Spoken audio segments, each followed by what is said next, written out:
வணக்கம். இது வழக்கு. ஐயா விடாது கருப்ப, என் பேர் தண்டபாணி. பிள்ளைய 4 பேர் கொடுமைப்படுத்தி சீர் பண்ணிட்டாங்க. இவங்களுக்கு தண்டனை வாங்கி கொடுக்குமாறு நான் கேட்டுக்கொள்கிறேன் ஐயா. கோவை நீதிமன்றம் அன்று காலை பரபரப்பாக இருந்தது. கடந்த 2013ஆம் ஆண்டு தமிழகத்தை அதிர்ச்சியடைய வைத்த ஒரு வழக்கில் அன்று தீர்ப்பு வழங்கப்பட இருந்தது. தீர்ப்பு என்னவாக இருக்கும் என்பதை கேட்க இந்த வழக்கில் குற்றம் சாட்டப்பட்டவர்கள் அழைத்து வரப்பட்டு விட்டனர். கோபாலகிருஷ்ணன், பாலசுந்தரம், ராகம் கருப்பசாமி, ரியல் எஸ்டேட் கருப்பசாமி ஆகிய 4 பேர் மீது கூறப்பட்ட குற்றச்சாட்டுகள் சாதாரணமானவை அல்ல.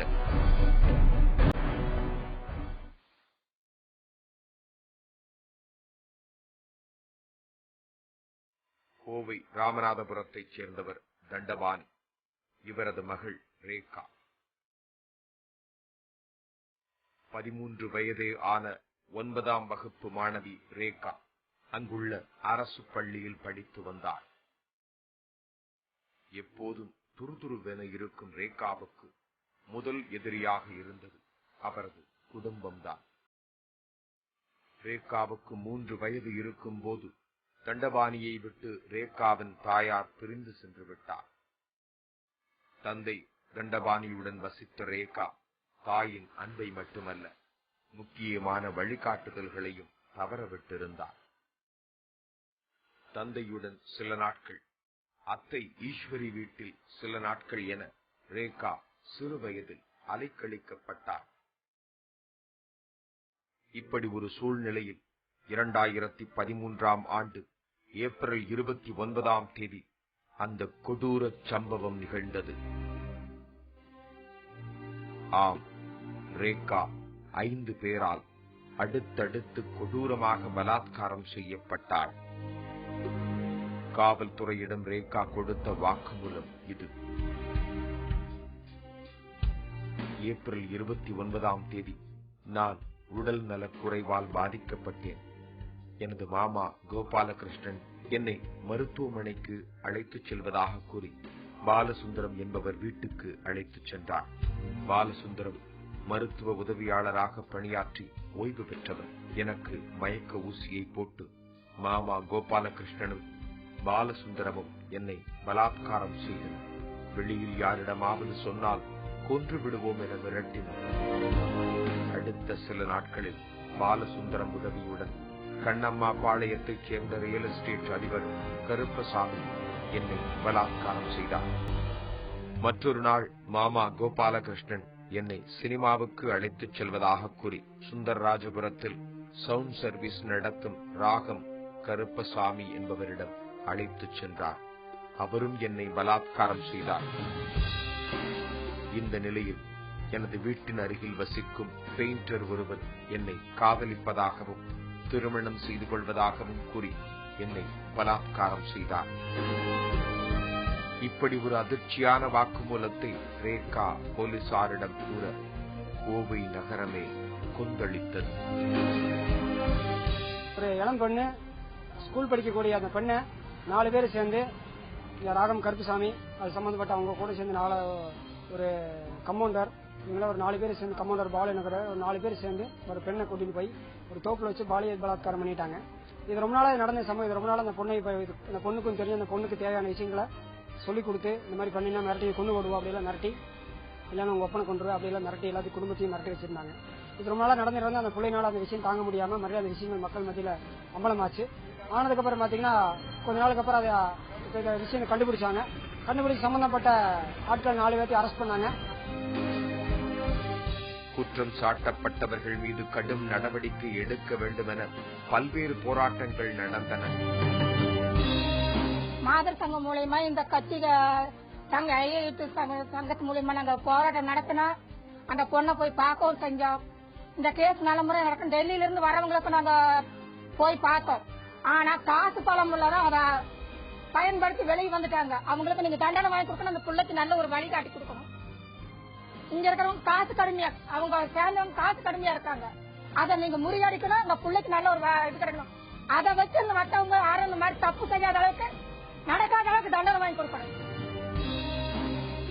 ரேகாவின் மாமா கோபாலகிருஷ்ணன் உள்பட 5 பேரும் கைதான நிலையில் ரேகா கூறிய பெயிண்டர் 18 வயதுக்கும் குறைவானவர் என்பதால் அவர் மீது தனியாக வழக்கு நடந்தது.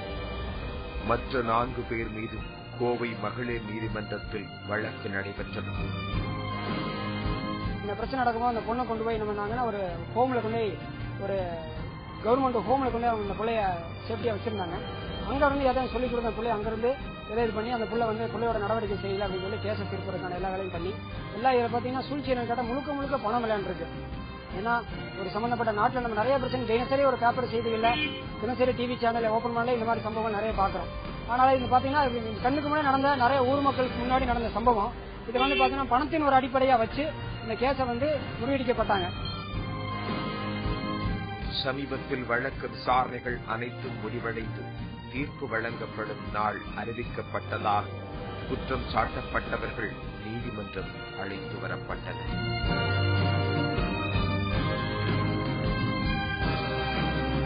குற்றம் சாட்டப்பட்டவர்கள் தண்டிக்கப்படுவார்கள் என அனைவரும் எதிர்பார்த்த நிலையில் நீதிமன்றத்திற்குள் தீர்ப்பு எழுதப்பட்டது.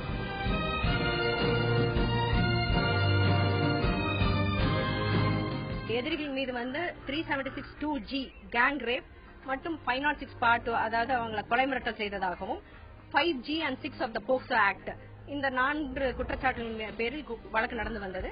15 சாட்சிகள் அரசு தரப்பில் விசாரிக்கப்பட்டனர். அதில் முதலாவது விசாரிக்கப்பட்ட ஆசா 1 அதாவது அந்த பாதிக்கப்பட்ட பெண்ணின் சாட்சியத்தை மாத்திரம் வைத்த இந்த வழக்கில் வந்து நீதிபதி வந்து இந்த வழக்கு வந்து சந்தேகத்திற்கு அப்பாற்பட்டு நிரூபிக்கப்படவில்லை என்று கூறி எதிரிகளை இந்த வழக்கிலிருந்து விடுதலை செய்திருக்கார். ஐயா விடாது கருப்பு, என் பேர் தண்டபாணி.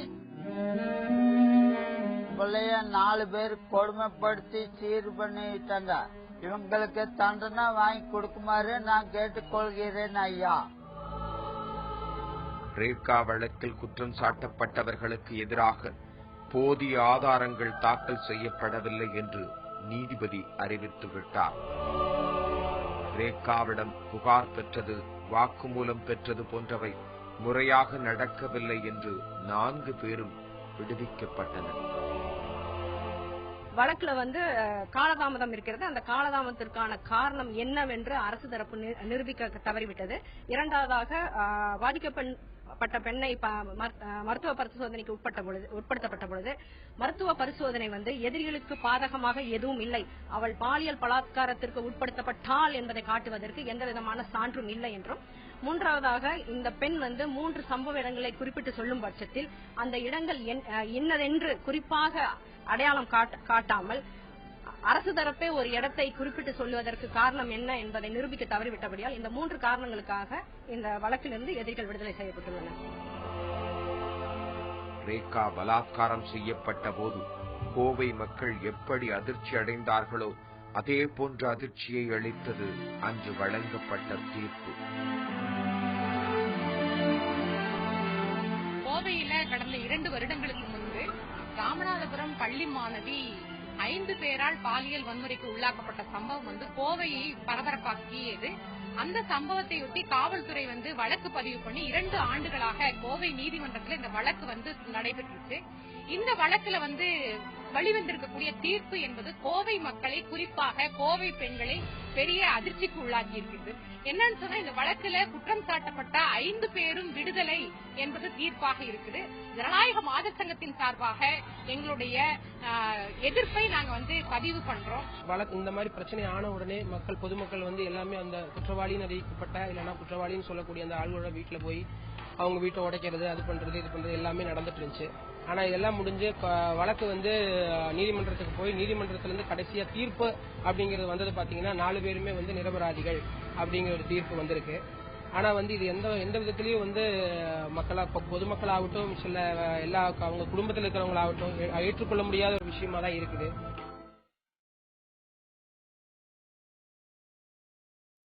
சமீபத்தில் ரேகாவின் தந்தை தண்டபாணியை சந்தித்தோம். பார்க்கவே பரிதாபமாக இருந்தார். சராசரி மனிதரைப் போல அவர் இப்போது இல்லை. குறிப்பாக தனது மகளுக்கு எதிராக நடந்த அநீதியை தட்டி கேட்கும் நிலையில் அவர் இல்லை என்பது மட்டும் புரிந்தது. காவல்துறை தனது மகளுக்கு நீதியை பெற்றுத் தரும் என்று இத்தனை நாட்களும் நம்பியிருந்த அவருக்கு ஏமாற்றத்தையே தந்துள்ளது. ஐயா விடாது கருப்பு, என் பேர் தண்டபாணி, என்ஏ தேவர் வீதி, ஒலம்பஸ், வீட்டு நம்பர் 138, பழைய நம்பர் 94. எனக்கு ஆதரவா இந்த எங்க அம்மாலையும் இறந்து வச்சு என் பிள்ளைய 4 பேர் கொடுமைப்படுத்தி சீர் பண்ணிட்டாங்க. இதுக்கு சர்க்காரு எனக்கு எந்த நடவடிக்கை எடுத்து தரவில்லை. இவங்களுக்கு தண்டனை வாங்கி கொடுக்குமாறு நான் கேட்டுக்கொள்கிறேன் ஐயா. நீதிமன்றம் விடுதலை பண்ணிச்சு, இது மேலிடம் கொண்டு போக வேணும் என்னுடைய ஆசை. கோவை நகர மக்களுக்கும் இந்த தீர்ப்பானது அதிர்ச்சியை ஏற்படுத்தி உள்ளது. வெளி வீட்டுக்கு வந்தாங்க. வந்தவுடனே கிட்டத்தட்ட 10,000 வெடி கொண்டு தீபாவளி வெடிக்கிற மாதிரி 10,000 வெடி கொண்ட வெடி வெடிச்சு அவங்களுடைய சந்தோஷமான விஷயத்த பகிர்ந்துகிட்டாங்க. இதே போல ஒவ்வொரு இடத்துலயும் ஒவ்வொரு சம்பவம் அப்படி நடந்துட்டு இருந்தா தப்பு பண்றவனுக்கு எப்படி ஒரு பயம் இருக்கும்?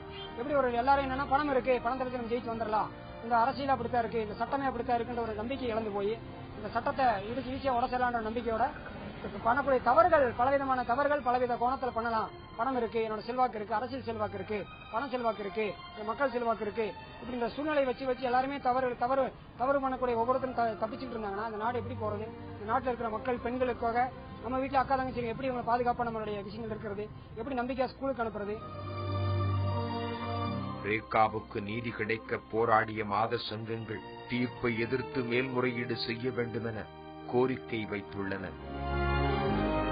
நாங்க இந்த வழக்குல தீர்ப்பை ரொம்ப எதிர்பார்த்தோம். குற்றம் சாட்டப்பட்ட குற்றவாளிகளுக்கு கடுமையான தண்டனை வழங்கப்படும் என்று எதிர்பார்த்தோம்.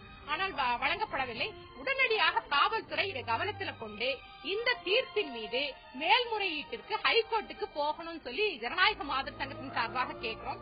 ஜனநாயக மாதர் சங்கத்தின் சார்பாக நாங்களும் இந்த தீர்ப்பினுடைய நகல் கிடைத்தவுடன் நாங்களும் ஹைகோர்ட்ல வழக்குக்காக போவோங்கிறத தெரிவிக்கிறோம். நம் சமூகத்தில் தண்டபாணியை போன்றவர்கள் அநீதிக்கு எதிராக போராடும் துணிச்சலின்றி நீதியை எதிர்பார்த்து காத்திருக்கிறார்கள். அவர்களுக்கு நிச்சயம் நீதி கிடைக்க வேண்டும் என்பதே மக்களின் விருப்பம். வழக்கு நிகழ்ச்சியில் இது சொல்வதெல்லாம் சட்டம் பகுதி.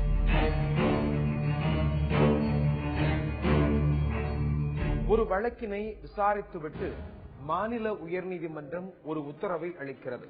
இந்த உத்தரவு இந்தியா முழுமைக்கும் கட்டுப்படுத்துமா? மாநில உயர்நீதிமன்றங்களின் அதிகாரம், செயல்பாடு, உச்சநீதிமன்றத்தின் செயல்பாடு, இப்படி எல்லாவற்றையுமே விளக்குவது இந்திய அரசியலமைப்பு சட்டம்.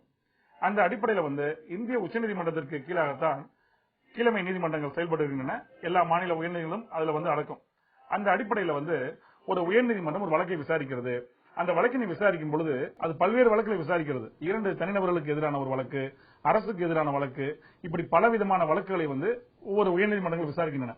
அது ஒரு உயர்நீதிமன்றம் என்பது அந்த மாநில வரையறைக்கு என்ன உள்ளடக்கி இருக்கிறதோ அந்த அடிப்படையில் மட்டும்தான் ஒரு உத்தரவு கட்டுப்படுத்த முடியும்.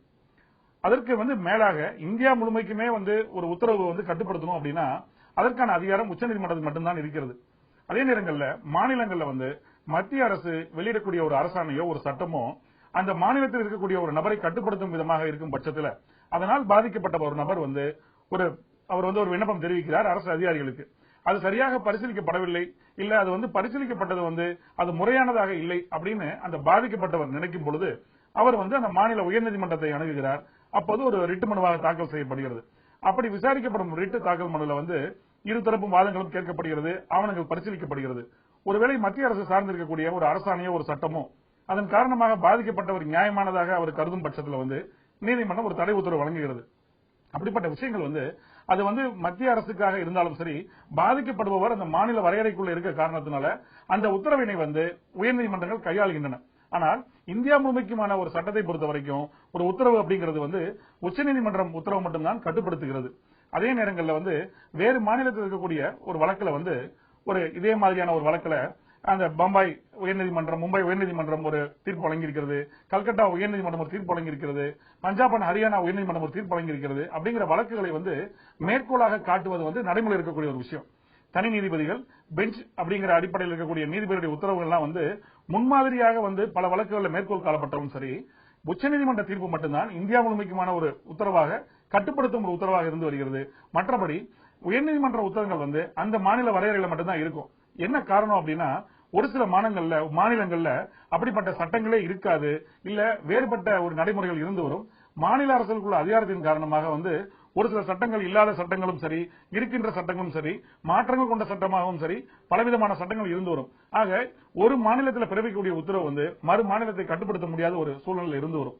அதன் காரணமாக ஒரு மேற்கோள் காட்டப்பட்டு ஒரு மாநிலத்தில் வந்து இப்படி ஒரு உத்தரவு பிறப்பிச்சிருக்காங்கன்னா அதை காண்பித்து அந்த மாநிலத்தில் பாதிக்கப்பட்ட நபர் இந்த வழக்கினுடைய இருந்து மேற்கோளை காட்டலாமே ஒழிய அந்தந்த மாநிலத்தில் இருக்கக்கூடிய உயர்நீதிமன்ற உத்தரவுகள் அந்த மாநிலத்தை மட்டும்தான் கட்டுப்படுத்தும்.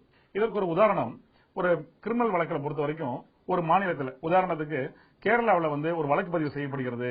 இந்த வழக்கில் வந்து என்னை தேடுறாங்க அப்படின்னு சொல்லி தமிழ்நாட்டில் இருக்கிற ஒரு நபர் வந்து சென்னை உயர்நீதிமன்றத்தை அணுகி எனக்கு பெயில் வழங்குங்க, ஜாமீன் வழங்கணும், முன்ஜாமீன் வழங்கணும்னு சொல்லி அவர் கோரிக்கையை வைக்க முடியாது. ஆனால் அவர் வந்து ஒரு இடைக்கால ஒரு ஜாமீன் மனு பெறுவதற்காக, முன்ஜாமீன் பெறுவதற்காக ஒரு மனு தாக்கல் செய்யலாம். இந்த மாதிரி வந்து இந்த பக்கத்து மாநிலத்தில் என் மீது இந்த மாநிலத்தில் வழக்கு பதிவு செய்யப்பட்டிருக்கிறது, அதனுடைய குற்ற எண் இது, சட்டப்பிரிவுகள் இது, அதன் காரணமா என்னை போலீசார் கைது செய்து விடுவார்கள், எனக்கு இவ்வளவு கஷ்டங்கள் இருக்கிறது, என்னால் உடனடியாக அங்கிருக்கக்கூடிய உயர்நீதிமன்றத்தை அணுக முடியாத சூழல்ல எனக்கு வந்து ஒரு இடைக்கால ஒரு ஜாமீன் வழங்கணும்னு சொல்லி மனு தாக்கல் செஞ்சு அப்படி வந்து ஒரு உத்தரவு பிறப்பிக்கப்படும் பொழுது அது ஒரு நாட்கள் குறிப்பிட்டு இடைக்கால முன்ஜாமீனாக வழங்கப்பட்டு அதன் பிறகு அந்த ரெகுலர் ஹைகோர்ட்ல எந்த மாநிலத்தை கட்டுப்படுத்த உயர்நீதிமன்றம் இருக்கிறதோ அந்த உயர்நீதிமன்றத்தில் சென்றுதான் அவர் முன்ஜாமீன் பெறணும். ஆக சட்டத்தின் பார்வையில பொறுத்த வரைக்கும் அந்தந்த மாநிலங்களை பொறுத்த வரைக்கும் அந்தந்த உயர்நீதிமன்றங்கள் தான் இருக்கிறது. அதற்கான நடைமுறைகளை கையாள்வது அந்த அதிகார வரம்பு அந்த மாநில எல்லைக்கு உட்பட்டது மட்டும்தான். மீண்டும் வேறொரு வழக்கோடு உங்களை சந்திக்கிறேன். நன்றி, வணக்கம்.